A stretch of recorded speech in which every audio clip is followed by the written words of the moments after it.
Good morning and welcome to Today on Saturday. I'm Tracy Grimshaw. Coming up soon on the program, we'll meet Sheikh Ahmed Deedat, the Muslim missionary who chose Good Friday to deliver a message many Christians regard as an affront. First this morning to a story that has scandalised local church leaders this Easter weekend.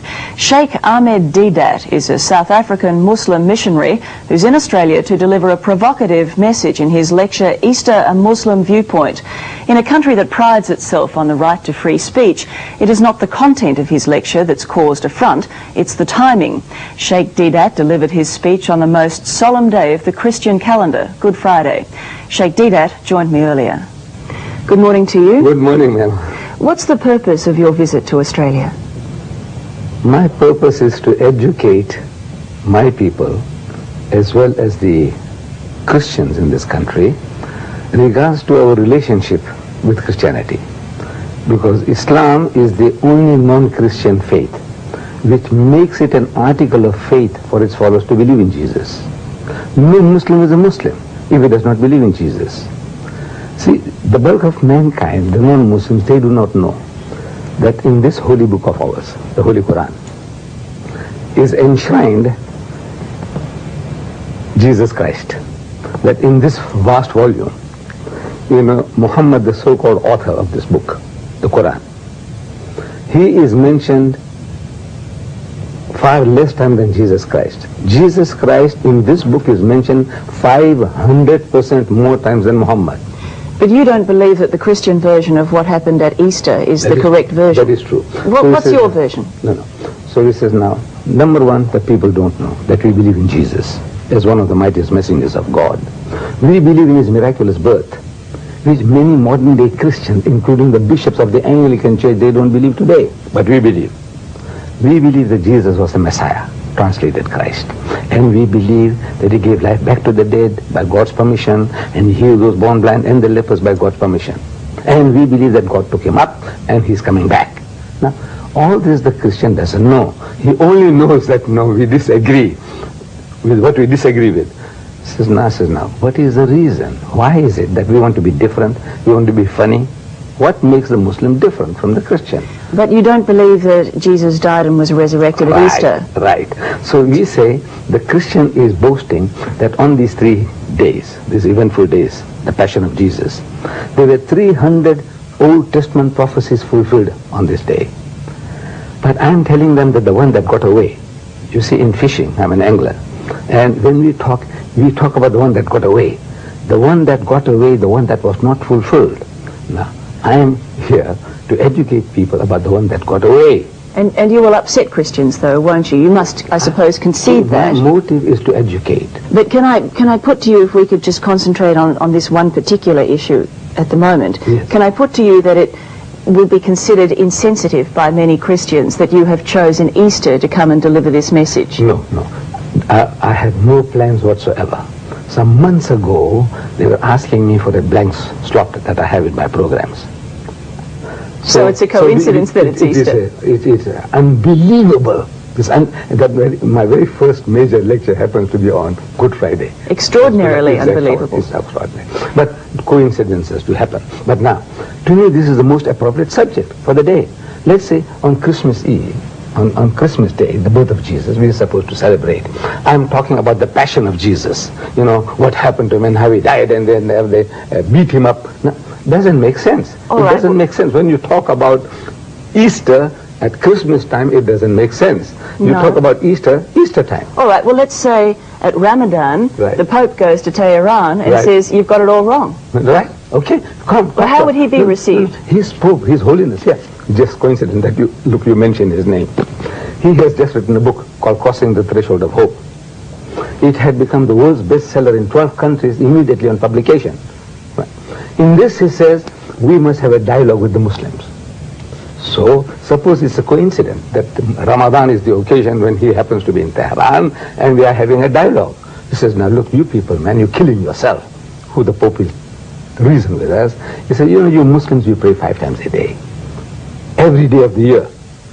Then, that whole month of Ramadan, you're going to go through hunger and thirst. Because from before sunrise to sunset, the Muslim, no eating, no drinking, no sniffing, no smoking. So what kind of life are you people leading? Is your God hungry for that? Is your God hungry for your prayers? Is he hungry for your fasting? He says no. Now he has a right. He has a right to say, look, there is an easy way. Can I ask you this? Are you expecting trouble on your visit to Australia? Because I notice you have 2 bodyguards in the studio here. This is the first time in my life. I don't know Australia. It's a rough country, or like the old cowboy days. I don't know. The cowboys and cooks we see in films. I thought maybe this vast continent, please forgive me. Please forgive me. Australia has enshrined in its democracy freedom of speech, Sheikh. I don't think that... I don't know. I experience it very much. I appreciate it very much. But you don't know, man, you don't know what's going on. Like when I go to America, the West, I don't know. There's the cowboys and cooks are still around, with the guns ready for blazing away. Can I ask you this? Why do you believe that we must all worship the same God? I mean, we don't all eat the same food. We don't all speak the same language. Why must we all worship the same God? Why isn't there room for us all to differ? No. We must tolerate each other's points of view, differences. But everybody is aiming to get a consensus. Everybody. The Christian wants the whole world to be Christianized. True or false? Look at the present moment. There are 35,000 crusaders occupied in Africa, raising the dust. Not priests, ministers of the church, but crusaders from America. They want to change the continent.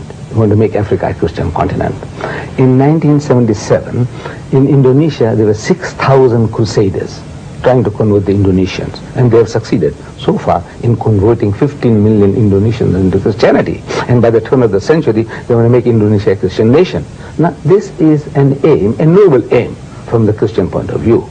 Similarly now, since Christianity is a missionary religion, Islam also is a missionary religion. As much as the Christian is out to share his faith with the rest of mankind, we also want to share our faith with the rest of mankind. And Islam, I don't know whether you know, is the fastest growing religion in the world. In the West, in Britain, there are more Muslims than Methodists. All right. I still think there'd be plenty of people who'd question your timing, but thank you for your time this morning. Please. A controversial South African Muslim missionary visiting Australia has found reason to thank his critics.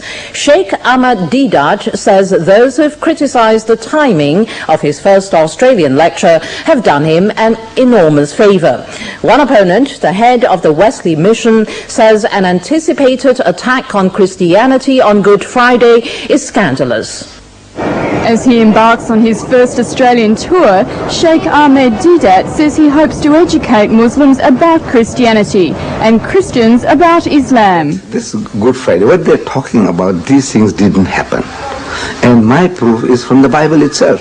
The timing of the first public rally on Good Friday at Sydney's Town Hall has created a storm. Can you imagine if Christians hired the Sydney Town Hall to deny that Muhammad was a prophet, to attack the Quran, and to disbase Islamic faith in the middle of Ramadan?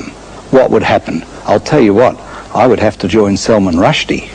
Tour organisers say they hope Reverend Moyes will meet the Sheikh to discuss the differences between the two religions. But we are not attacking, we just want to explain. Whether you believe or do not, it is up to you. The Sheikh believes Reverend Moyes has done him a great favour. Look, if he had ignored me, your newspapers and your radios and your TVs would have never known that Deedat had come and gone. The New South Wales Ecumenical Council declined to comment on this sensitive matter, saying it does not want to inflame the relationship between Christians and Muslims, particularly at this holy time. While the Australian Federation of Islamic Councils welcomes Sheikh Ahmed Deedat's visit, but are disappointed that it clashes with their annual Congress. Plans for a Muslim lecture to be held at the Sydney Town Hall on Good Friday have sparked a religious row. South African Muslim leader Sheikh Ahmed Deedat has offered Christian church leaders the chance to join the theological debate, but they've rejected it because the event coincides with one of the holiest days in the Christian calendar. 78-year-old Sheikh Ahmed Deedat has taken on religious leaders throughout the world, arguing the teachings of Islam with evangelists like Jimmy Swaggart. We are not taking exception to that because we are not used to our names. But it's the timing of his Easter visit that's upset Christian church leaders. The Sheikh has made a booking on Good Friday at no less a venue than the Sydney Town Hall to argue the Islamic view that Jesus was a prophet but not the Son of God. It's out of love and respect that the Christian says Jesus is God. And out of love and respect, we say Jesus is not God. But the head of Wesley Mission claims the Sheikh is being insensitive. He is due to speak on Good Friday, the most holy day in the Christian calendar. That is a very offensive approach to Christians. Mr. Deedat admits the two faiths have fundamental differences, but believes public debate will lead to greater tolerance. In this vast volume, the name Muhammad occurs only 5 times. Jesus occurs 25 times, 500% more times the name Jesus occurs. He is the King of Kings. Reverend Moyes has been invited to take the stage with the Sheikh during his Good Friday address. It's an invitation the Reverend has declined. A war of words has erupted this Easter between Sydney's Christian leaders and a visiting Islamic scholar. The Christians are outraged that the Muslim missionary has chosen to hold a public rally today. But this Easter has seen a religious war of words over a visit by a leading South African Islamic missionary. It has Christian leaders hopping mad. What's incensed Christian leaders about the visit of this Islamic scholar, quite apart from the message itself, is the timing of the event. Christians are incensed that Sheikh Ahmed Deedat has chosen Good Friday, a Christian festival, to launch his public rally. Could you imagine what would happen if the Christians of the community took the Sydney Town Hall in the middle of Ramadan and started to deride Muhammad and indicate that the Quran is incorrect? But the man at the centre of the storm, Sheikh Ahmed Deedat, doesn't know what all the fuss is about. To me, it is childish. By God, it is childish. I don't want to go deeper into that. It's no sense. The Catholic and Anglican Easter messages centred on trust, violence, and our descent into savagery. Progressively, we are becoming an arrogant, ruthless, bullying society, and that is not our inheritance. We develop thicker and thicker hides to protect ourselves, and as we lose trust, we lose hope.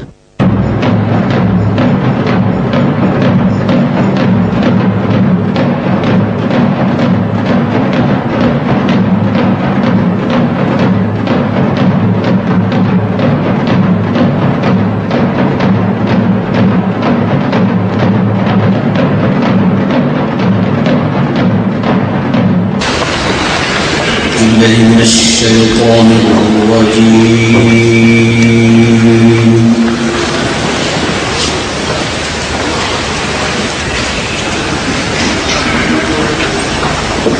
بسم الله الرحمن الرحيم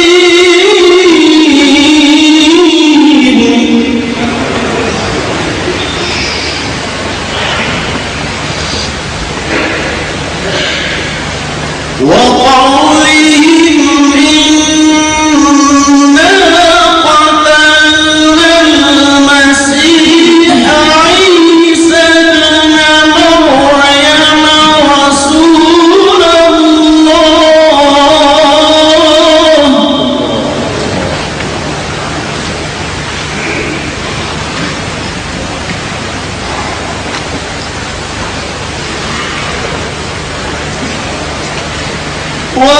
وقولهم إنا قتلنا المسيح عيسى ابن مريم رسول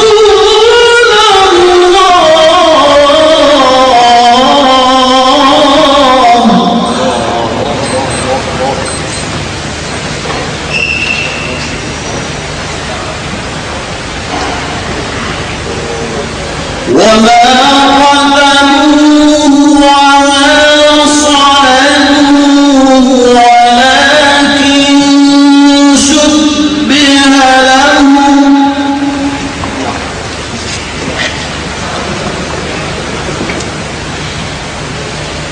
وإن الذين اختلفوا فيه لفي شك منه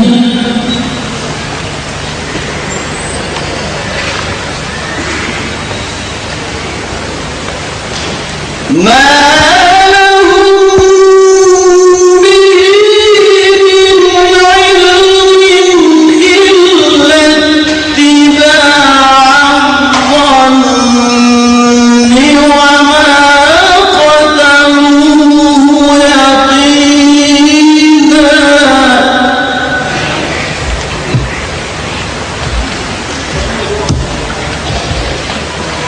بل رفعه الله إليه